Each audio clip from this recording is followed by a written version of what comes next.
माझ्यासाठी आधार बनल्या.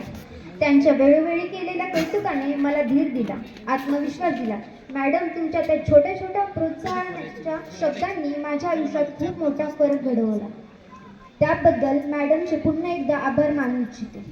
प्रत्येक मोठ्या संस्थेमागे एक दूरदृष्टी असलेली व्यक्ती उभी असते आणि आपल्या शाळेमागे उभं असलेलं ते व्यक्तिमत्व म्हणजे आदरणीय धस सर.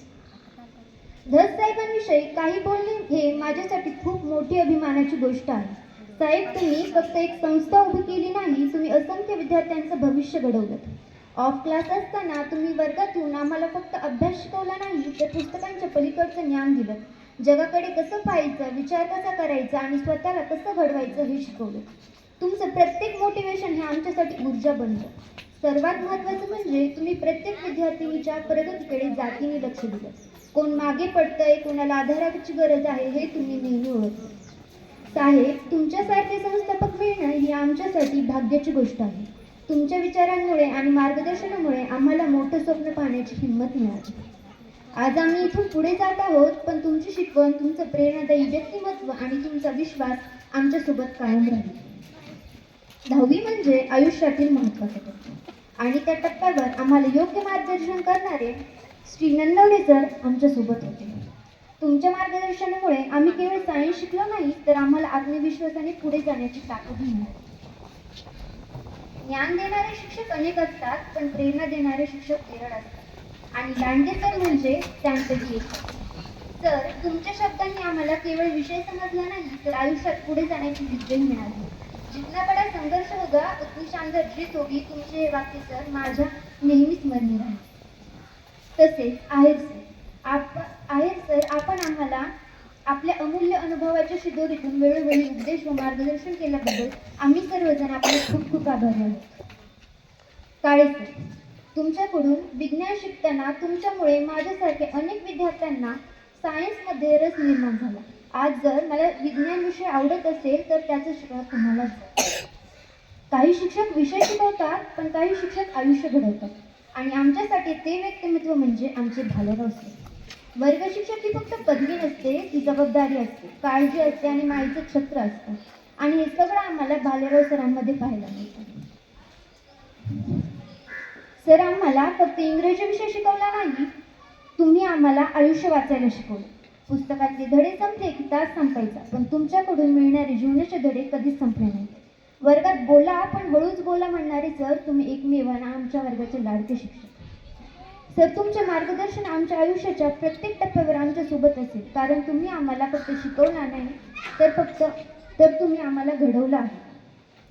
आता मी एका खास व्यक्तीविषयी बोलणार आहे, ज्यांचे ऋण आम्ही मुली कधीच फेडू शकणार नाही. त्यांचे आमच्या आयुष्यात खूप मोलाचे स्थान आहे. त्या अगदी नारळासारखे आहेत, बाहेरून कडक परंतु आतून मधुर. अगदी आईसारखे संस्कार घडवणाऱ्या आमच्या चव्हाण मॅडम, आपल्या 10वीच्या पाठ्यपुस्तकातील सोनाली पाठातील सोनाली जशी एक जंगली व हिंस्र जनावर होती, परंतु लेखकांनी त्यांच्या उबदार मायेने व प्रेमाने तिला माणसाळवले. अगदी त्याचप्रमाणे तुम्ही आमच्यासारख्या अजाण मुलींना तुमच्या मायेने व प्रेमाने एक प्रगल्भ व सुज्ञ व्यक्ती बनवले. मला अजून आठवतं ते 7वी-8वीतील वर्गातील क्षण, जेव्हा आम्ही अगदी लहान मुलींप्रमाणे भांडायचो आणि आई ज्याप्रमाणे आपल्या लेकरांचे भांडण सोडवते, अगदी त्याचप्रमाणे तुम्ही आमचे भांडण सोडून आमची समजूत काढायची. शिस्त म्हणजे काय, जबाबदारी म्हणजे काय आणि स्वतःवर विश्वास ठेवणं किती महत्त्वाचं असतं हे आम्हाला तुमच्याकडूनच कळलं. मॅडम, जर कधी आमच्याकडून काही चूक झाली असेल तर मनापासून माफी मागते आणि एक वचन देते, तुम्ही शिकवलेले संस्कार आणि मूल्ये आम्ही कधीही विसरणार नाही. शेवटी एवढंच म्हणे, आई जशी मुलींना घडवते तसे तुम्ही आम्हाला घडवलं. तुमच्यासारखी शिक्षिका लाभणं ही आमची सर्वात मोठी भाग्यरेषा आहे. शाळा आठवली की वर्ग आठवतो आणि वर्ग आठवला की सर्वात आधी आठवतील त्या म्हणजे 10वीच्या माझ्या मैत्रिणी. मला अजून आठवतंय, आपण सर्वजणींनी शिक्षक दिन साजरा करण्याची परमिशन घेण्यासाठी शाळा सुटल्यानंतर केलेले ऑफिस पुढचे आंदोलन आणि परमिशन मिळाल्यानंतरचे सेलिब्रेशन.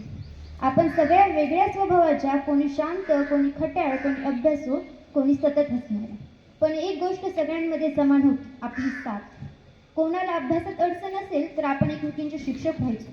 अभ्यासाचा ताण असो किंवा एक्झामची भीती, आपण सगळ्या मिळून त्याला सामोरं गेलो. लोक म्हणतात मुलींमध्ये एकमेकींविषयी तिरस्कार आणि मत्सराची भावना असते. परंतु मला ती आपल्या 10वी अच्या वर्गात कधीच जाणवली नाही. कोणाला बक्षीस मिळाले किंवा सरांनी कोणाचे कौतुक केले, आपण सर्वजणी अगदी निस्वार्थपणाने एकमेकींसाठी आनंदी व्हायचो. एकमेकींना सहकार्य करत होतो, कधी भांडत होतो तर कधी गुण्यागोविंदाने राहत होतो. आपले ते क्लासमधले जोक्स, बेंचवरचं हसणं, लास्ट मिनिट रिव्हिजन आणि टीचर येण्याआधीची ती शांत बसण्याची ॲक्टिंग, हे सगळं आयुष्यभर आठवणार आहे मला. आपण फक्त क्लासमेट्स नव्हतो, आपण अगदी एका कुटुंबासारखे होतो. आता हा सहवास सोबत लागणार नाही याची हुरहुर वाटते. आज कदाचित आपले मार्ग वेगळे होतील, पण 10वी ही ओळख कायम मनात राहील. माणसे वेगळी झाली तरी नाती तुटत नाहीत. आठवणींच्या पाऊलखुणा मनात तशाच राहतात. नवी क्षितिजे आणि नव्या स्वप्नांच्या वाटा आपल्या माणसांच्या शुभेच्छातून जातात. सर्वांना पुढील वाटचालीसाठी खूप खूप शुभेच्छा देते आणि सर्व शिक्षकांना आम्हाला घडवल्याबद्दल, आमच्यावर निस्वार्थ प्रेम केल्याबद्दल आणि आयुष्यभरासाठी प्रेरणा दिल्याबद्दल धन्यवाद देते.